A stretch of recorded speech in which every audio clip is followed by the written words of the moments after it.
नमस्कार दोस्तों, स्वागत है आप सबका मार्केट पंच पर। आज हम आपके लिए एक बेहतरीन आईटी आईटी स्टॉक लेके आया हूं जिसने अब तक बम्पर रिटर्न्स दिए और आने वाले टाइम में भी वो बेहतरीन रिटर्न दे सकता है। अगर आप एक इन्वेस्टर बनना चाहते हो तो ये वीडियो आपके लिए काफी लर्निंग होगा। और क्योंकि इन्वेस्टमेंट से ही आप एक बहुत बड़ा पैसा कमा सकते हो और इन्वेस्टमेंट से बहुत बड़ी वेल्थ क्रिएट कर सकते हो। मैं personally medium to long term investment करना पसंद करता हूँ। अगर आपने हमारे चैनल को फर्स्ट टाइम विजिट किया है तो प्लीज हम सब्सक्राइब करें। आपका सब्सक्रिप्शन हमारा मोटिवेशन बढ़ाएगा। तो चलो दोस्तों, शुरू करते हैं आज का मेन टॉपिक, आज की लर्निंग के बारे में। पर उससे पहले मैं एक चीज बताना चाहता हूँ कि इन्वेस्टमेंट है ना, बहुत ही बोरिंग प्रोसेस होती है। इन्वेस्टमेंट एक बहुत ही बोरिंग प्रोसेस है, इसलिए most of the time public वहां से अपना पेशेंस लूज कर देता है और वो फिर लॉस लॉस मेकिंग करता है। तो इन्वेस्टमेंट एक बहुत ही बोरिंग प्रोसेस है जिसमें कि आपको एक बेहतरीन स्टॉक, एक बेहतरीन कंपनी या फिर बेहतरीन सेक्टर को आप पिक करते हो और उसमें इन्वेस्टमेंट करते जाते हो और एक एक गोल बनाते हो कि मुझे 10 5 साल या 7 साल के बाद यहाँ तक रिटर्न मिल सकता है। तो आप एक हॉराइजन लेके चलते हो, 5 साल, 10 साल या 15 साल। तो उस तरह से रिटर्न्स आप करते हो, एक्सपेक्ट करते हो। इसमें आप डेली जो मार्केट में अप्स एंड डाउन्स होते हैं उसको हम अवॉइड करते हैं। जनरली यहाँ पे आप क्वार्टरली जब रिजल्ट्स आते हैं, किसी आप मान लो किसी भी कंपनी में इन्वेस्टमेंट करते हो तो आप हर क्वार्टरली रिजल्ट्स को आप रिव्यू कीजिए। क्या कंपनी ग्रो हो रही है, कुछ कंसर्न्स है क्या कंपनी में, मैनेजमेंट ने अंदर कुछ तो इश्यूज तो रेज नहीं कर रहा है, कोई गवर्निंग बॉडी। ये सब चीजें आपको देखता रहना चाहिए। बट आपको एक लॉन्गर ड्यूरेशन पे आपको इन्वेस्टमेंट करना पड़ेगा, तभी आपको एक अच्छे रिटर्न्स मिल सकते हैं। तो सीधा जाते हैं, हम पहले सबसे पहले इसके बारे में एनालिसिस कर लेते हैं और फिर उसके बाद हम लोग डिटेल में देख लेते हैं। तो तो कंपनी का नाम है दोस्तों एल एन टी इंफोटेक। तो कंपनी का नाम है लार्सन एंड टर्बो इंफोटेक। तो ये एक एल एन टी ग्रुप से बिलोंग करती है। ये मिड मिड साइज की आईटी कंपनी थी। बट अभी पिछले 2 साल में इसने काफी बेहतरीन रिटर्न दिए हैं, तो उसकी वजह से ये अभी थोड़ा सा हायर रेंज में आ गया है। तो ये आप बोल सकते हो कि लार्ज कैप आईटी स्टॉक में कंसिडर होता है। यस। तो अभी सबसे पहले हम इसके बारे में कुछ की पैरामीटर्स है वो देख लेते हैं, फिर हम जब जो भी बोरिंग स्टफ है, कितना डेप्थ है या किस तरह से ग्रो हो रही है, सब इन डिटेल में देखने वाले हैं। तो सबसे पहले कंपनी का नाम आप देख सकते हो, इसका शॉर्टकट में देखना है तो इसको एल बोलते हैं। बीएससी और एनएससी दोनों पे लिस्टेड है। और इस कंपनी के बारे में आप वेबसाइट पे देखना चाहते हो तो आप इस पे क्लिक कर दीजिए, आपका वेबसाइट यहाँ पे ओपन हो जाएगा और इसके बारे में आप आने वाले कुछ प्रोजेक्ट के बारे में या फिर क्या कर रहे हैं उसके बारे में, कुछ जो भी न्यूज है वो सब आप उसके बारे में देख सकते हो। ये कंपनी का करंट प्राइस है, अप्रोक्सीमेटली 4,000 के आसपास क्लोज हुआ था फ्राइडे के दिन। इसने हाई बनाया था, जो 52 वीक हाई है वो है 5,500, मतलब 5,600 मान के चलिए, 7,600। और लो बनाया था उसने 3700 का। तो ये इसके रेंज, ये इसका एक 52 वीक हाई एंड लो है। कंपनी की करंट प्राइस 4,000, मतलब अप्रोक्सीमेटली लो के आसपास ही है। तो मतलब आप अगर आप देखोगे तो ये कंपनी अपने हाई हाई लेवल से आधी हो चुकी है, करेक्ट। फिर भी उसका मार्केट कैप 1,70,000 करोड़ है। तो ये कंपनी काफी अच्छी है। आप देख सकते हो स्टॉक का पी, इस कंपनी का पी 28 है और इंडस्ट्री का पी 23 है। तो ये काफी मतलब ज्यादा वैल्यूएशन पे नहीं है अभी, अप्रोक्सीमेटली क्लोज टू वैल्यूएशन आ गया, इंडस्ट्री एवरेज के आसपास में आ चुका है। तो बुक वैल्यू 503 है। डिविडेंड आपका 1.13% है, फेस वैल्यू 1 है। आप देख सकते हो डेप्ट to equity ratio almost dept free है, 9% का ही डेप्ट है उसके पास, कंपनी के पास। डेप्ट वैल्यू अगर देखोगे तो आप 836 करोड़ का है। सिक्योर लोन 0 है और अनसिक्योर्ड लोन 836 में, जो भी है वो शॉर्ट टर्म डेप्ट ही होगा फिर। और प्ले शेयर, सबसे बड़ी बात प्ले शेयर, कंपनी में कोई भी प्रमोटर की शेयर्स है जो गिरवी नहीं है, वो 0% है। प्राइस टू बुक वैल्यू देख सकते हो आप, 7.91 है। और आप कैश फ्लो देखोगे तो इसके पास 1,600 करोड़ का कैश फ्लो है। तो मतलब इस कंपनी ऑपरेशन से 1,600 करोड़ कैश फ्लो जनरेट कर रही है और 800 करोड़ का उसके पास लोन है। तो आप देख सकते हो ऑलमोस्ट डेप्ट फ्री कंपनी है। और सबसे की पैरामीटर्स अभी हम देखते हैं, वो है दो चीजें, आरओसी एंड आरओई।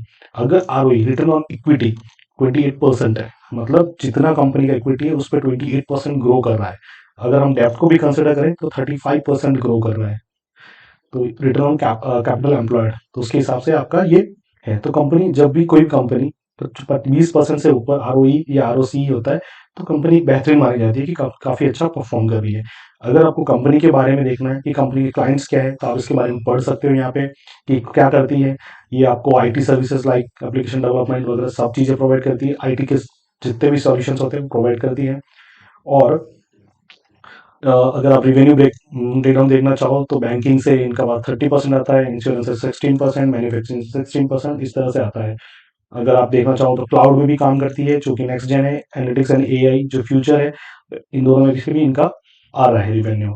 और अगर आप देखते हो कि भाई जियोग्राफिक वाइज कि नॉर्थ अमेरिका से 68% आता है, यूरोप से 16% और फिर 8% इंडिया से आता है, और एशिया पैसिफिक से 3% और बाकी 5% वहां से आता है।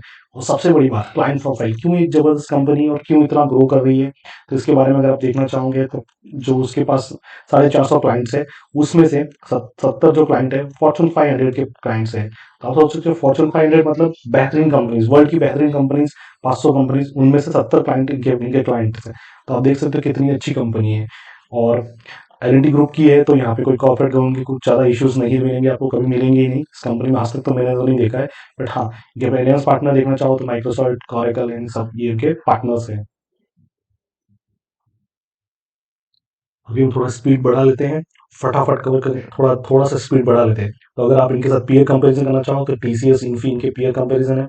इनके भी आप पीज वगैरह कैलकुलेट देख सकते हो। तो ये अप्रोक्सीमेटली टीसीएस इन्फी के पी के आसपास ही ट्रेवल कर रहा है, ट्रेड कर रहा है। ठीक है। और सबसे बड़ी बात, यहाँ पे क्वार्टरली रिजल्ट्स है तो आपको क्वार्टरली रिजल्ट्स कब ट्रैक करना चाहिए, जब आप एक कंपनी है, आपने एक बिजनेस को देखा, आपको समझा कि यस ये बिजनेस अच्छा है, मैं इन्वेस्टमेंट कर सकता हूँ, तो फिर आपको आने वाले एक दो क्वार्टर आपके उसके ऊपर उसके कंपनी के क्वार्टरली रिजल्ट्स फॉलो ट्रैक करने चाहिए, उसके बारे में और फर्दर स्टडी करना चाहिए। उसके बाद अगर आपको लगता है कि यस एवरीथिंग लुक्स गुड, तब आप जाके उस कंपनी में इन्वेस्टमेंट कीजिए। और फिर बाद में बात, जब आप इन्वेस्टमेंट करते हो तो आप डेली स्टॉक जाके प्रेफर देखना पसंद मत कीजिए, कंपनी कैसे ग्रो हुई, तो क्वार्टरली क्वार्टरली रिजल्ट्स आप देखिए, उनको रिव्यू कीजिए, उनको समझिए कि क्या हो रहा है, कंपनी एक्चुअली ग्रो कर रही है या फिर कंपनी में कुछ अभी ग्रो नहीं कर सकती है, या फिर कुछ जो भी आपको लगता है उसके हिसाब से देखना चाहिए। बट जनरली अगर आप फर्स्ट टाइम स्टार्ट कर रहे हो इन्वेस्टमेंट और कंपनी में देखना चाह रहे हो कि इन्वेस्टमेंट करने के लिए, तो आपको प्रॉफिट एंड लॉस देखना चाहिए। तो इसमें आप देखेंगे फर्स्ट आपको सेल्स मिलेगा, ये 2012 का था, फिर 13 का, सो ये 2022 का है, अब करंट ईयर का है, करेक्ट। तो 2012 में 3000 करोड़ था, वो बढ़ के 15,000 करोड़ हो गया। तो ये 5 टाइम्स हो गया, करेक्ट। तो 5 टाइम्स आपका 10 साल में 5 गुना हो गया। आपके अगर प्रॉफिट देखोगे, ऑपरेटिंग प्रॉफिट, वो 700 करोड़ के आसपास था, जो बढ़ के आपका 33,000 करोड़ हो गया। तो ये भी आपका अप्रोक्सीमेटली 4 टाइम्स हो चुका है। तो कंपनी पिछले 10 साल में 4 गुना हो गई है, उसका प्रॉफिट 4 गुना हुआ है। तो ऑब्वियसली कंपनी भी ग्रो होगी। जब कंपनी का बिजनेस ग्रो होता है, सेल्स ग्रो होगा और प्रॉफिट ग्रो होता है, तो ऑब्वियसली कंपनी भी ग्रो होगी। तो ये क्या है, ऑपरेटिंग प्रॉफिट मार्जिन देखते हो तो 20-22% के आसपास जो था वो कंसिस्टेंटली मेंटेन करके रखा है अभी तक। और before tax profit before tax अब जो 660 करोड़ था वो एडजस्टमेंट वाला है। तो ये आप देख सकते हो 3000 करोड़ है। अभी नेट प्रॉफिट जितने सब टैक्स वगैरह सब देने के बाद इस कंपनी के पास, जो पहले 2012 में 400 करोड़ के आसपास था, वो अब बढ़ के 2200 करोड़ रुपए हो गया है। इसको शुद्ध प्रॉफिट बोलते हैं, प्योर प्रॉफिट। ओके। इनका ईपीएस 130 था, अभी भी 131 के आसपास मेंटेन्ड है। ओके। अभी आप देख सकते हो डिविडेंड पे आउट इनका 61% था। डिविडेंड काफी अच्छा डिविडेंड देती है। अगर आप समरी देखना चाहते हो कि कंपनी की सेल्स ग्रोथ कहती है 10 ईयर्स का 17% सीएजीआर से हुआ है, 5 ईयर्स का 19% है, 3 ईयर का 18% एंड करंट ईयर का 30% है।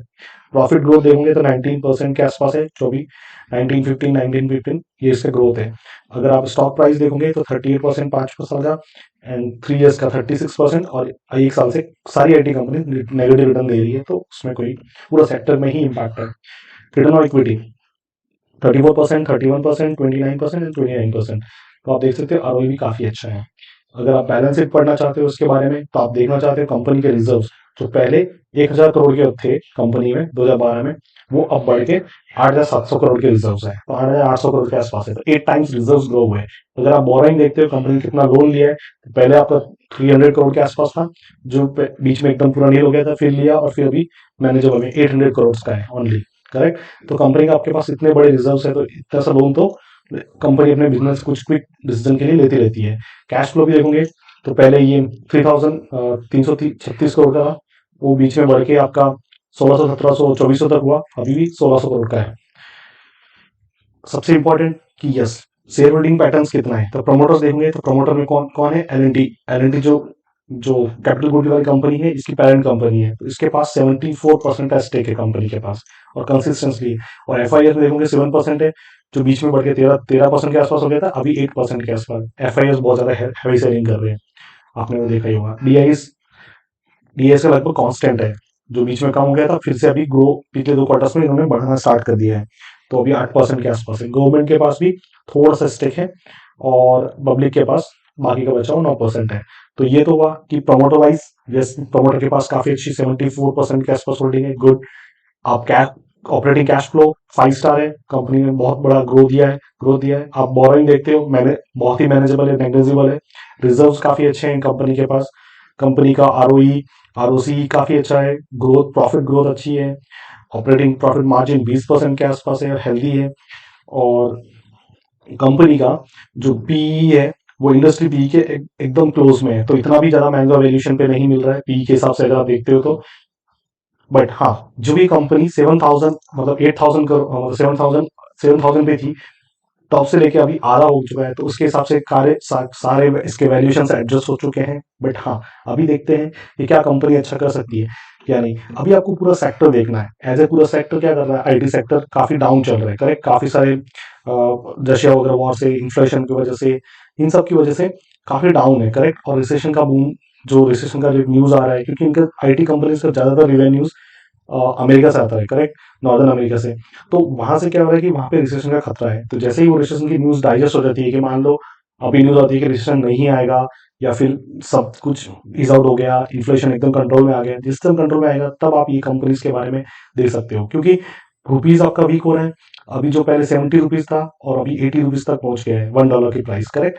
तो जब ये लोग डॉलर्स में बिजनेस करते हैं, तो उनके पास क्या होगा, 10 रुपीज का वैसे ही बेनिफिट हो जाएगा। बट अभी ये क्यों गिर रहे हैं, क्योंकि रिसेशन का न्यूज मार्केट में है।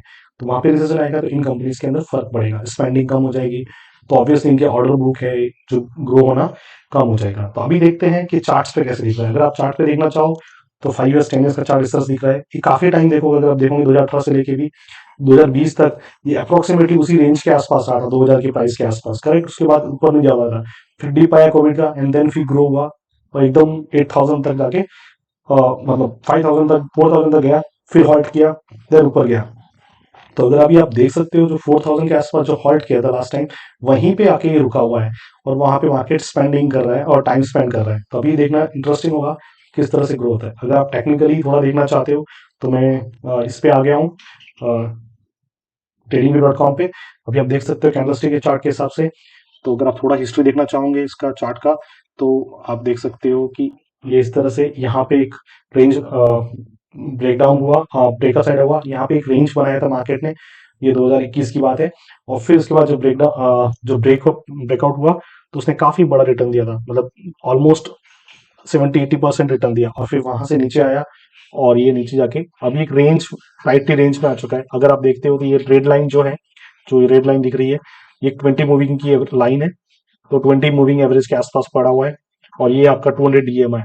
तो ये आपको देख सकते हैं कि लॉन्ग टर्म के हिसाब से अभी तो बुरी बियरिश बना हुआ है, बट हाँ, ये रेंज है, अगर ये रेंज को ब्रेक करके ऊपर जाता है, तो आपका टेक्निकली कंफर्मेशन भी मिल जाएगा कि हाँ, कम स्टॉक ने यहाँ पे जो उसका जो प्रीवियस सपोर्ट जोन था, उस सपोर्ट जोन को रेस्पेक्ट किया एंड ब्रेकआउट हुआ, करेक्ट।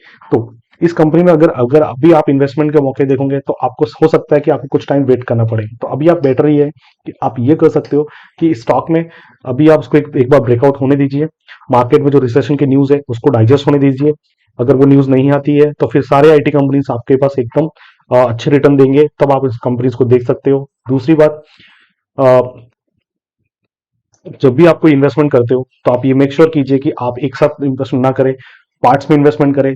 जैसे जैसे आपका ट्रेड या इन्वेस्टमेंट आपके फेवर हो जाता है, उतना उतना आपका इसमें इन्वेस्टमेंट बढ़ा सकते हो। तो इस तरह से आप एक किसी स्टॉक के अंदर पिक कर सकते हो, आप बैलेंस शीट को रीड कर सकते हो, एक बिजनेस के ऊपर ग्रो ले सकते हो, चेक ले सकते हो कि कंपनी अच्छा कर रही है नहीं कर रही है, कंपनी कौन से ग्रुप से बिलोंग करती है।